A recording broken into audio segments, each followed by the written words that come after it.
안녕하세요. 오늘은 이순신 평전 27번째 이야기를 나눠보도록 하겠습니다. 지난번에 이미 노량해전 이야기를 끝으로 해서 이순신 장군님께서 돌아가셨다, 요 내용까지 이야기를 나눴는데요. 오늘 내용도 생각보다 좀 중요한 내용일 수 있습니다. 역사관과 이제 관련된 내용인데, 이순신 장군님의 그 시대와 관련된 평가가 쭉 이제 나오는데, 거기에 이제 정치적인 이유들이 다 연결되어 있습니다. 그래서 이거를 이제 통치하는 사람들이 어떻게 주로 이용을 했는가, 뭐 이런 것들도 이해하시면 세상을 바라보는 데 분명 많은 도움이 될 거다 라는 생각이 듭니다.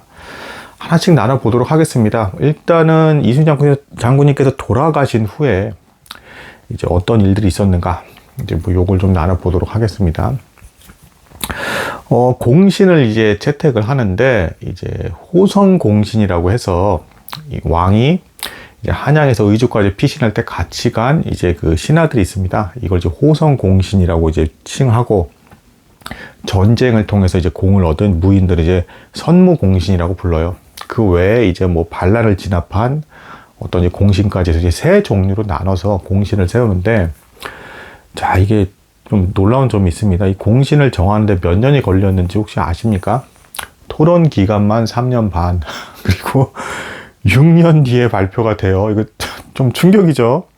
그만큼 누가 이제 얼마만큼의 상을 받고 역사적으로 어떤 평가를 받게 되냐가 너무 중요한 문제였기 때문에, 이게 이제 별별별 이제 장기간의 토론을 거칠 수밖에 없었던 겁니다. 근데 여기서 또 한 가지 충격적인 사실이 있습니다. 호성공신, 즉 왕이 한양에서 의주로 피난 갈 때 호성했던 공신들이 86명이 뽑혔는데, 선무공신, 무인들이죠. 직접 전투에 나가서 공을 세운 선무공신은 꼴랑 18명밖에 안 됐다. 그러니까 이제 결국 이제 중요한 선조왕이란 이 왕이란 사람의 인식이 직접 자기 주변에서 자기를 지킨 사람이 중요했다라는 것이고, 멀리 변방에서 더 위험하게 전쟁을 치르고 싸웠던 사람에 대해서는 오히려 공을 깎아내리는 형태의 이제 상벌 평가를 했다라고 이제 볼 수가 있겠습니다. 그나마 이 선조라는 사람이 굉장히 정치적이고 어떻게 보면 얍삽한 면이 좀 강한 사람이기 때문에, 자기가 어쨌든 한양을 버리고 의주 도망갔잖아요. 이 죄책을 숨기기 위해서 전쟁터에서 열심히 싸운 이 장군들의 공을 깎아내리는 겁니다. 그래서 그나마도 명나라 사람들이 훨씬 더 열심히 싸웠다, 뭐 이런 식의 이제 망언을 이제 늘어놓으면서 이렇게 깎아내립니다. 자, 여기서 그 선무공신 좀 뭐 좋습니다. 이제 이것만 들어도 어떤 분은 좀 열이 받으실 텐데, 18명 중에서 이제 선무 1등 공신에 이순신 장군님이 들어가셨습니다. 그리고 전쟁을 치르고 난 후에 이제 보통 어떻습니까? 이제 전사자에 대해서 예우 차원에서 벼슬을 올려주죠. 그래서 이순신 장군님이 이제 우의정 대감으로서의 이제 그 직위를 이제 받게 됩니다. 뭐 여기까지만 보면 또 웬일로 그래도 선조가 이순신 장군님을 미워했는데 뭐 1등 공신을 올렸나라고 생각을 하실지 모르겠는데, 이 1등 공신이 3명인데 이순신 장군님과 권율이 있었고, 뭐 권율 장군까지도 뭐 그런가 보다 하는데, 원균이 같이 껴있다는 거, 이것도 충격이죠. 이거 들으면 아마 여러분들 좀 화가 나실 분도 있을 것 같아요. 원균이 이순신 장군님과 동급으로 선무공신 1등급에 이제 같이 놓이게 되었다. 좀 문제가 있었던 것이죠. 근데 이제 여기서, 근데 그럼에도 불구하고 이 선조실록에서조차도 결국은 그래요. 뭔가 이제 분위기적으로 조금 이순신 장군님이 안 좋은 장군인 것처럼 묘사하려고 애쓴 흔적은 어딘가 있는데, 꼬투리를 잡을 게 없었다라는 거. 이게 더 놀랍습니다. 이후에 이거 이순신 장군님 후대 사람들의 이 이순신 장군님의 업적에 대해서 이거를 좀 정치적으로 이용하는 과정들이 있는데, 이 정치적으로 이용하는 과정에서조차도 어쨌든 이순신 장군님 자체에 대해서는 도무지 깔 게 없다, 흠을 잡을 수가 없다. 이거 좀 충격적입니다. 심지어 나중에 일제시대 때도 가면 일본 사람조차도 트집을 잡을 게 없다. 그거 대단히 충격적이지 않습니까? 아무튼 근데 이제 이거를 어떻게 정치적으로 이용했나 잘 좀 살펴보겠습니다. 요 인식이 좀 한 가지 중요한 게 있는데, 이게 뭐냐면 이순신 장군님은 이분은 흠이 없으신 분이고 사실상 거의 이 묘사에 의하면, 기록에 의하면 그렇다라는 겁니다. 근데 류성룡 대감이라든가 이원익 대감이 이순신 장군님을 명확하게 판단을 했죠. 이분은 대단한 사람이고 꼭 전장에서 중용을 해야 된다. 그 이원익이란 분도 이순신 장군님에 대해서 굉장히 냉철하게 평가를 했어요. 그러면서 원균에 대해서는 이 사람은 절대 장군으로는 세워서는 안 된다 라는 식견을 가진 대감이었습니다. 또한 이 이순신 장군께서 돌아가신 후에 좌의정이 이게 오송과 한음의 한음이었던 이덕형이었어요. 이덕형. 이 사람이 선조의 명을 받아서 노량해전의 그 전쟁 전공이 진짜 사실이냐 왕이 명령해서 확인해 보라고 이제 내보냅니다. 그래서 직접 전쟁지를 돌아다니면서 확인을 하는데 사실이었다는 걸 확인하면서 이제 이덕형이 이제 이런 평을 해요. 나는 멀리서만 소문으로만 들어서 이순신 장군에 대해서 잘 모르고 있었고 뭔가 부정적인 소문들도 있어서 이게 진짜일까 의심을 했는데 노량해전 이걸 조사를 해보니까 정말이었더라. 그리고 그 주변에 해안가에 있는 백성들이 여전히 다 슬퍼하고 있더라. 대단히 놀라운 인물임에 틀림이 없다. 이제 이런 평을 내리고 있습니다. 자, 이 대감들 주변의 이 평가가 왜 중요하냐? 도대체 이순신 장군님 흠을 잡을 게 없다고 제가 말씀드렸습니다. 이미 역사적 기록에 의하면 그 기록을 기준으로. 이게 문제는 뭐냐면 이제 일제시대라든가 기타 이제 그 식민지 사관에서 이순신 장군님이 평을 할 때 이순신 장군님 자체는 꼬투리를 잡을 게 없으니까 주변의 대감들을 이제 아주 무능한 인물들로 다 평가를 합니다. 맨날 당파 싸움만 하고 형편없고 막 이런 인물로 이렇게 몰아가서 니네 나라 조선은 이렇게 이순신 장군님처럼 놀라운 사람이 있었음에도 불구하고 맨날 당파 싸움만 하면서 이런 위인조차도 괴롭히기만 하면서 뭐 한 게 없어. 무능한 나라였어. 그래서 니네 민족성 자체가 맨날 당파 싸움만 하고 쓸데없는 걸로 트집 잡으면서 싸운 거의 연속이었어. 니네 나라는 망하는 게 마땅해 라는 식으로 몰아가는 식의 이제 식민지 사관을 펼칩니다. 그래서 실제로 그 일제시대 때 이광수 아실 거예요. 이광수가 이제 친일을 했죠.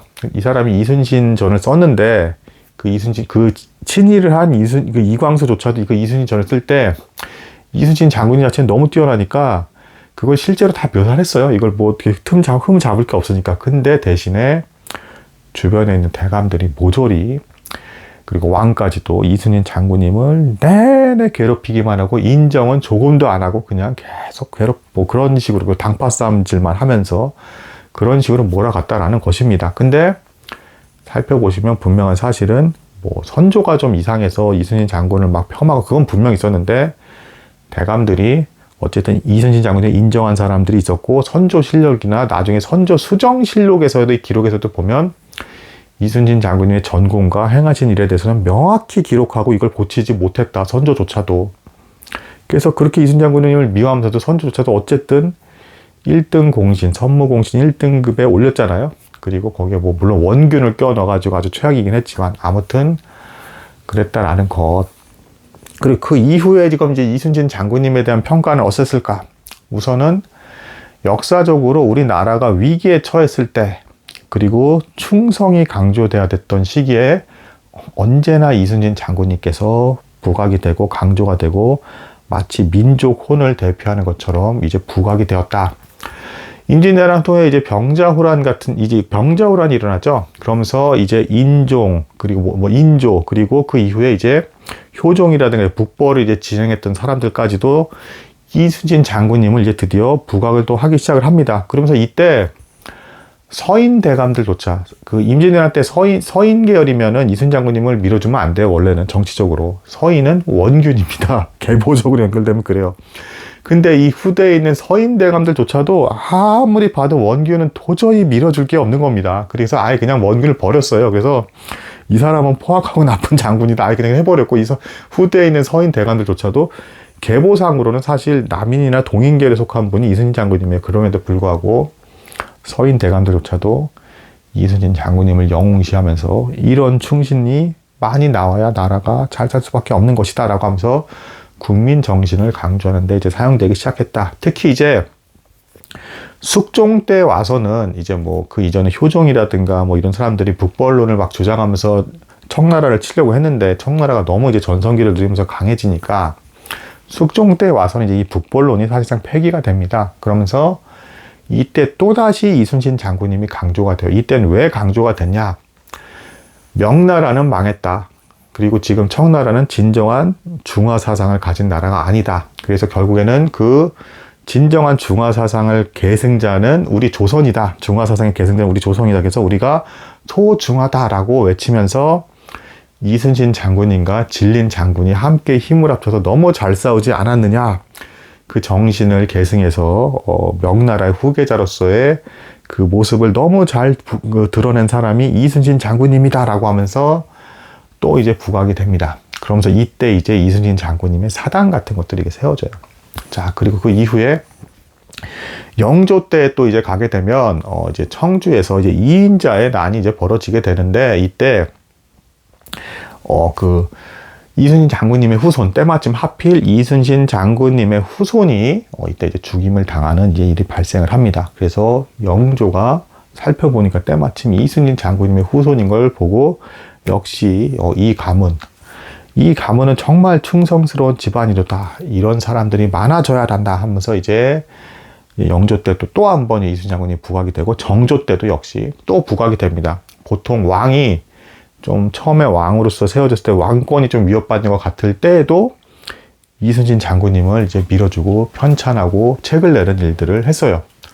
왜냐하면 이처럼 너희들이 충성을 하라는 거죠. 그래서 이순신 장군님은 이후에 우리나라에 있어서 충성의 화신으로서 그려집니다. 그래서 정조 때는 심지어 이순신 장군님이 무관이기 때문에 이순신 장군님이 쓴 글에 대한 이제 전집을 낼 수가 없었어요. 그러니까 이제 양반 시대 때 무관은 뭔가 좀 천대받는 게 있었단 말입니다. 그래서 이순신 장군이 남긴 글에 대해서 전집을 쓸 수가 없었는데 정조 대왕께서 전집내라. 양반들의 반대도 무릅쓰고 이순신 장군은 전집을 내야 되는 인물이다.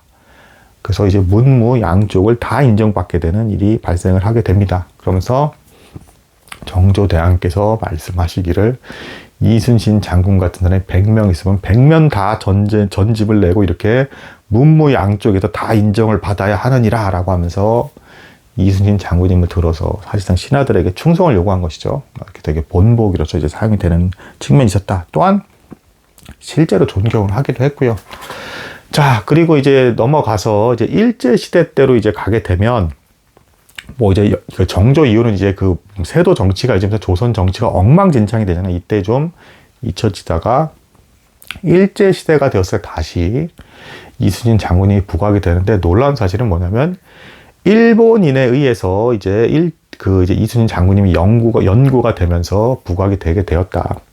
육군 대위였던 사람이 있었는데 일본의 육군 출신입니다. 그것도 놀라운 거는. 근데 이 사람이 이때 당시 일본이 부국 강병을 굉장히 꿈꿨고 서구 열강에 맞서서 우리는 강대국이 돼야 된다라는 것에 이제 거의 미쳤다 할 정도로까지 집착을 하던 이제 그런 시대였죠. 이때 그래서 조선을 이제 하나하나 이제 장악해 나가면서 조선에 대한 역사를 연구하는 중에 이순신 장군을 이제 일본 사람들이 더 연구를 하기 시작을 했고 이 사람은 영국의 넬슨과 비견되는 사람이다. 그러니까 서양에서 해군 장군하면 가장 최고로 치는 사람이 넬슨이죠. 나폴레옹이 영국을 침공하는 걸 이제 막아버린 해상에서. 그래서 신적인 인물로까지 묘사되는 사람이 넬슨인데 일본이 이순신 장군님을 이제 넬슨과 비견하면서 그리고 결론적으로는 넬슨보다도 이순신 장군이 낫다 이렇게 평가를 해요. 왜냐하면 넬슨은 국가의 지원을 받았지만 이순신 장군은 국가의 지원조차도 거의 없는 상태에서 이런 놀라운 업적을 냈기 때문에 이순신 장군이 더 대단하고 우리 일본은 부국 강병을 이루기 위해서 해군 역시도 강력하게 육성을 해야 되는데 이런 이순신 장군 같은 사람의 이런 전술과 여러 가지 것들을 배워야 된다라고 하면서 일본 사람이 이순신 장군에 대해서 인정을 하면서 띄웁니다. 이후에 이제 단제 신처 이 역사가조차도 이순신에 관련된 책을 내면서 역시 동일한 비슷한 표현을 써요. 이순신 장군은 넬슨과 비견된 장군이며 세계 어디에도 빠지지 않은 사람이고 또한 이 충성스러움에 있어서도 세계 최고라고 이제 볼 수가 있다라고 하면서 어떤 민족 혼과 여러 가지 이 어려움 속에서도 극복하는 그 불굴의 정신에 대해서 이순신 장군을 통해서 이제 표현을 합니다. 자, 그런데 이제 이게 6.25 때까지도 이제 6.25로 이제 이게 광복 후에 이제 그 힘들었을 때 잠깐 또 이순신 장군님 이야기가 나오고 또 6.25 때 잠깐 이렇게 나오다가 이게 너무 지나치게 또 신격화가 돼서 부작용을 이제 발생하는 일이 발생을 합니다. 뭐냐, 이게 무슨 얘기냐. 뭐 이제 군사정권 시대 때 이걸 또 이제 이순신 장군님을 이용을 합니다. 뭐 이제 박정희 대통령이라든가 뒤에 뭐 군사정권이 쭉 이제 이어지잖아요. 근데 이 분들이 이순신 장군님은 어떤 형태로 이용을 했냐. 역시, 이순신 장군님 자체는 뭐 도무지 깔 게 없다. 근데 이순신 장군님이 어떤 삶을 사셨습니까? 선조 왕이 아무리 시기하고 엉망진창에서도 끝까지 나라에 충성을 했죠. 그래서 이거를 일종의 프로파간다 형태로 해서 모든 초등학교나 이런 데 이순신 장군 동상을 다 세우고, 그리고 이제 이순신 장군님을 뭐 나라의 태양이라고까지 표현하면서 신격화하기 시작을 하면서 정신세뇌를 시키면서 너희 모든 국민은 이순신 장군처럼 살아라는 형태의 이제 분위기를 조성을 합니다. 그러니까 뭡니까? 선조가 아무리 엉망이어도 끝까지 충성했던 이순신인 것처럼 지금 군사 정권이 세워진 이 상황 속에서도 너희가 어느 정도의 부정부패를 받더라도 입 다물고 이순신 장군처럼 순종하고 살아. 그게 옳은 인생이야 라는 형태로 좀 악용된 측면도 이제 발생을 하게 되었다.